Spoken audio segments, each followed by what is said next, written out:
안녕하세요. 남양주 법률사무소 성수의 조성수 변호사입니다. 오늘은 실제로 제가 진행했던 음주운전 교통사고 사건 중에서 피해자가 중상해를 입어서 의뢰인이 실형까지 걱정했던 사건인데 수사 단계부터 대응해서 결국 검찰 단계에서 구약식으로 종결된 사례를 말씀드리겠습니다. 음주운전 사건은 초기에 어떻게 대응하느냐에 따라 결과가 정말 크게 달라질 수 있습니다. 의뢰인은 음주운전 초범이었습니다. 그런데 문제는 단순 음주운전이 아니라 교통사고가 발생했고 피해자가 중상해를 입었다는 점이었습니다. 의뢰인 입장에서는 초범인데도 실형이 나오는 거 아닌가, 구속되는 거 아닌가 이런 걱정을 굉장히 많이 하고 있었습니다. 특히 사고 당시 상황이 의뢰인에게 굉장히 불리하게 보일 수 있었는데 음주 상태였고 야간 시간이었고 피해자의 상해 정도도 상당했기 때문입니다. 하지만 사건은 단순히 음주운전을 했다고 무조건 중한처벌 이렇게만 판단되지 않습니다. 실제 사고가 어떻게 발생했는지, 피해자 가실은 없는지, 운전자가 사고를 피할 가능성은 있었는지 등을 구체적으로 봐야 합니다.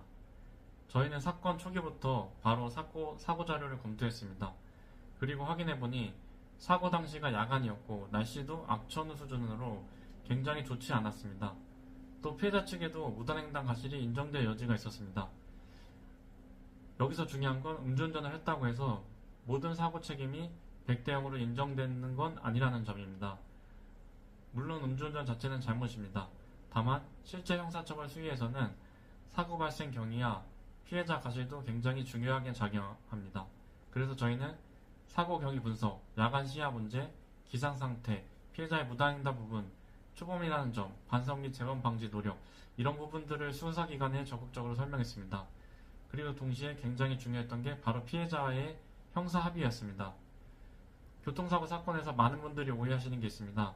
보험 처리했는데 왜 또 합의를 해야 하나요? 이 질문을 정말 많이 받습니다. 그런데 자동차 보험은 기본적으로 민사 손해배상 부분이고 형사 합의는 별개의 문제입니다. 특히 음주운전 사고는 종합보험에 가입되어 있다고 하더라도 형사처벌 자체가 없어지는 게 아닙니다. 그래서 피해자와의 형사합의 여부가 처벌 수위에 굉장히 큰 영향을 미치게 됩니다. 실제로 형사합의가 되느냐 안 되느냐에 따라 벌금형 가능 사건이 집행유예나 실형으로 바뀌는 경우도 많습니다. 이번 사건에서도 피해자 측과 원만하게 소통하고 진정성 있게 피해 회복을 진행하면서 최종적으로 형사합의가 이루어졌습니다. 그 결과 검찰 단계에서 사건이 구약식으로 종결되었습니다. 의뢰인이 가장 걱정했던 실형이나 구속 상황까지 가지 않았고 초기 대응을 잘한 부분이 결과에 큰 영향을 미쳤다고 생각합니다. 음주운전 사건은 사고가 발생한 순간부터 빠르게 대응해야 합니다.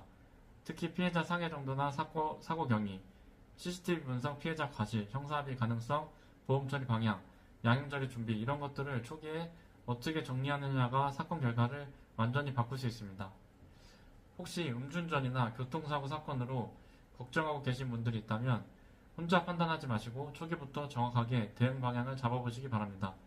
저는 실제 사건들을 바탕으로 앞으로도 현실적으로 도움이 되는 형사사건 이야기들을 계속 올려드리겠습니다.